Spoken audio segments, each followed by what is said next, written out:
Okay. Satu zarah bergerak sepanjang satu garis lurus.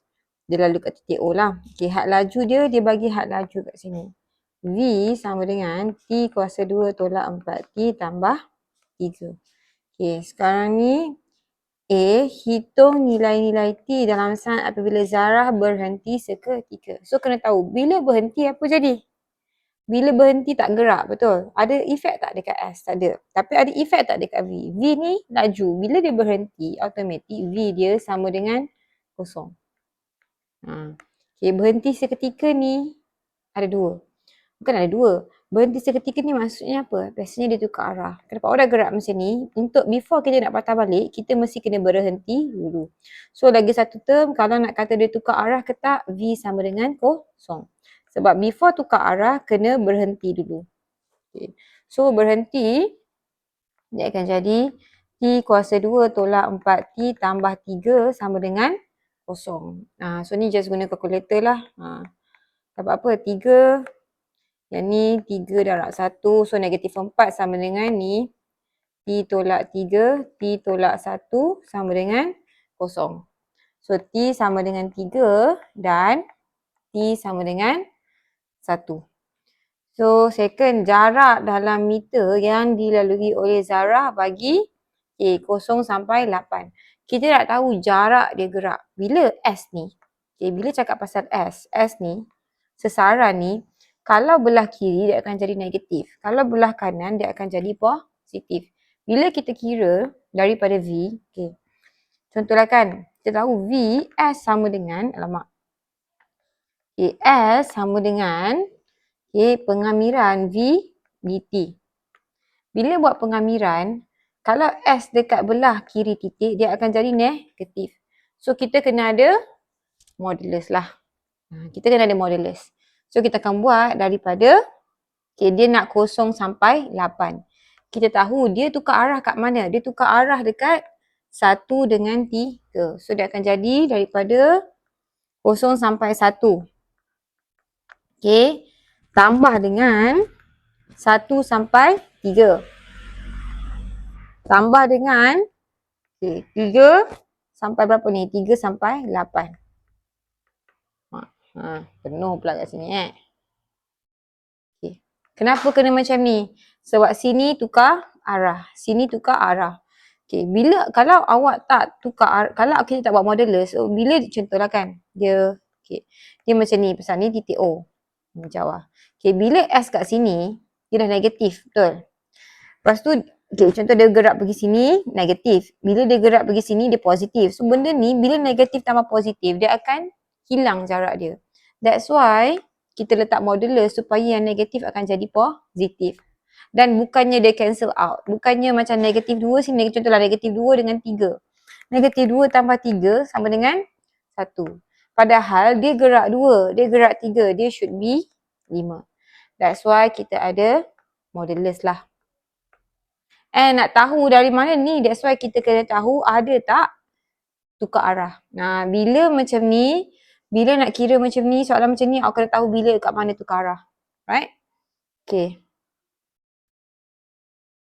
So, dia akan jadi, sama dengan,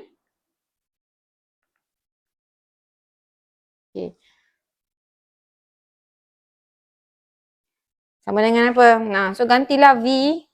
Ganti V ni dekat dalam ni. Nak kira ni. Dia panjang lah kalau saya guna calculator je. So, yang penting ganti je dulu. So, dia akan jadi modulus 0, 1, T kuasa 2 tolak 4T tambah 3 tambah 1 sampai 3 T kuasa 2 tolak 4T tambah 3. Tambah dengan 3, 8 T kuasa 2 tolak 4T tambah 3. Sama dengan, saya guna kalkulator ni je lah. So, dia akan jadi 1, 1 bawah dia kosong. Yang first ni, di mana kat sini dia akan jadi, dia akan jadi T kuasa 2. T ni kita tukar X lah. T kuasa 2 tolak 4 T tolak 4X tambah 3. So dapat 4/3. So ni 4/3. 4/3 tambah yang second ni 1 sampai 3. So 1 sampai 3. So bawah ni akan jadi 1, atas akan jadi 3. So dia akan jadi negatif 4/3 kan. Tambah negatif 4/3. Okay, tambah yang belakang ni 3 sampai 8. So 3 sampai 8. 3 sampai 8. Okay, dapat 200/3. 200/3. Tambah guna kalkulator. Okay, 4/3. 4/3 tambah 4/3. Okay, tambah 200/3. 200/3. So dapat 69.3 ataupun nak tukar 69/3 pun boleh. 69 1/3 meter. Okay, tadi sebab modular so dia akan jadi positif lah. So ni jawapan dia. Okay, ni dalil darat masuk kalkulator. Kalau tak kena kira manual lah. So dia akan jadi T kuasa, kalau tak dia akan jadi, okay, T kuasa 3 tolak 4T kuasa 2/2 tambah 3T kan. So kurungan ni dia akan jadi 01, which is panjang lah. Okay, tapi boleh juga cara kedua. Saya tunjuk cara kedua. Boleh juga buat, sekejap saya duplicate je. Okay, B ada juga saya tengok cara kedua kan. Dia cari S. Okay, kita ada V. Bila V nak pergi dekat S, kena buat pengamiran. So, S sama dengan pengamiran V dt. So, dia akan jadi, dia akan jadi pengamiran. Okay, S sama dengan, okay, V kita T kuasa 2 tolak 4T tambah 3. So, dia akan jadi T kuasa 3/3 tolak 4T kuasa 2/2 tambah 3T. Okay, mesti tambah C. Kenapa? Sebab tak ada dari mana ke mana. Tak tetap kan? Okay. So, sekarang ni, dia ada mention tak pada awal ni kat mana? Kalau dia tak mention, dekat awal ni dekat mana, kita assume dia dekat O. So, bila T sama dengan kosong, S sama dengan kosong. Ada case memang macam ni. Tapi ada case dia mention. Awak kena tengok balik dekat soalan. So, dia akan jadi S sama dengan, mana tadi? S sama dengan 1/3 T kuasa 3 tolak 4. 4/2. 4/2, 2. T kuasa 2 tambah 3T. Ni cara panjang lah. Ni cara panjang. Saya tak suggest. Tapi kalau nak try juga pun boleh. So, sekarang ni. Okay. Boleh juga. Okay. Kita tahu kat sini. Nampak? Kita tahu kat sini adalah masa dia berpusing. Masa dia tukar arah kan. So kita cari. Masa S kosong kat mana. Masa tukar arah kat mana. Masa tukar arah lagi sekali kat mana. Dan masa terakhir kat mana. Masukkan dalam kalkulator. So ni kena masukkan kalkulator. S kita tadi sama dengan 1/3. Okay, 1/3. 1/3 darab. Okay, X kuasa 3. So, T tadi T kosong kan?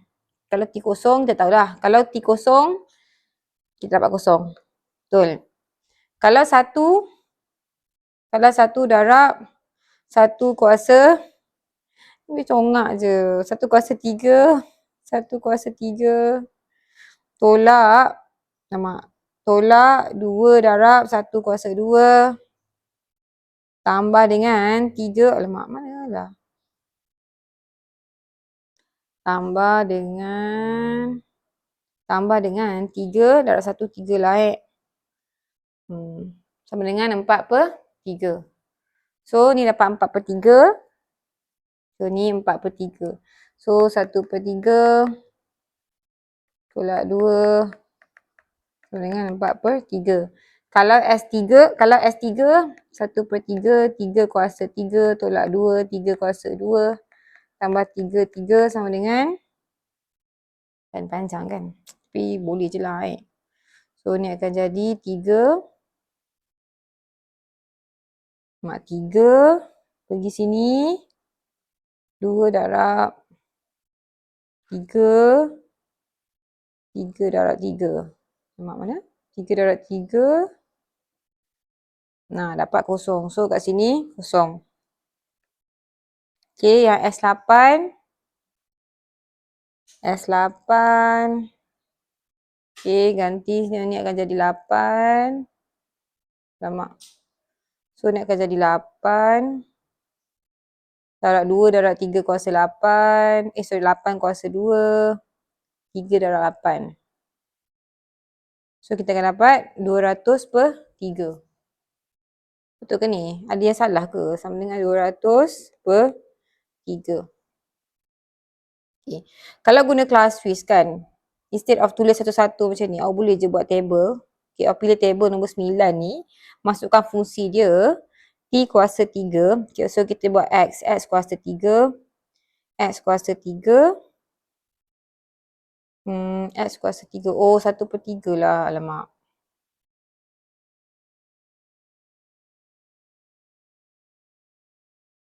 Okay, 1 per 3. 1 per 3 darab T kuasa 3, betul. X kuasa 3.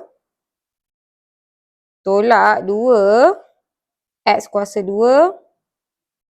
Tambah 3T. 3X. Okay ni. So G tak ada. Dia range dia daripada senang kosong lah. 0 sampai 8. Dia naik 1. Nah, so ni keluar kat sini, nampak? Dekat, alamak, mana kalau kata saya hilang. Okay. So 3 ni kosong, betul. 1 tadi 1.33, betul. Ataupun 4 per 3. 8 tadi adalah 8. 8 adalah 37 ataupun 112 per 3. Salah kat mana ni? 112 per 3. Okay, sorry, ni 7, ni 8. 666 sama dengan 200 per 3. So, dia akan jadi, so sekarang ni S kosong kan? So, kalau S ni ada kosong, ada 4 per 3, ada kosong dengan ada 200 per 3. 200 per 3 ni jauh lah sini. 200 per 3. So, apa jadi? So, daripada yang kita buat tadi ni, so, T1, T sama dengan kosong kat sini. So, dia akan pergi sini. Ni dekat T sama dengan 1. Nampak ni, T sama dengan 1 kat sini. Okay, lepas tu kat sini dia akan patah balik. Dia patah balik pergi mana? Dia patah balik daripada pergi depan, sekarang dia dah pergi belakang. Dia pergi belakang. Dia patah balik pergi mana? Dia patah balik pergi kosong. Okay, dia patah balik pergi kosong. So, dekat kosong ni, T sama dengan 3. Okay, dekat T sama dengan 3 ni, dia patah balik lagi. Dia patah balik pergi sini. So, jarak yang dilalui adalah, so, daripada sini pergi sini, alamak. Sini pergi sini adalah 4 per 3. So, 4 per 3 tambah dengan yang second ni adalah 4 per 3 juga jarak dia lalu. Tambah dengan 200 per 3. So, kita dapat berapa? Sama macam tadi punya cara. Kita akan dapat 69 1 per 3. Decide lah mana yang awak rasa sesuai. 69, alamak. 69 1 per 3. Cuba awak komen, mana senang? Awak nak kira yang ni ke? Awak nak kira yang ni?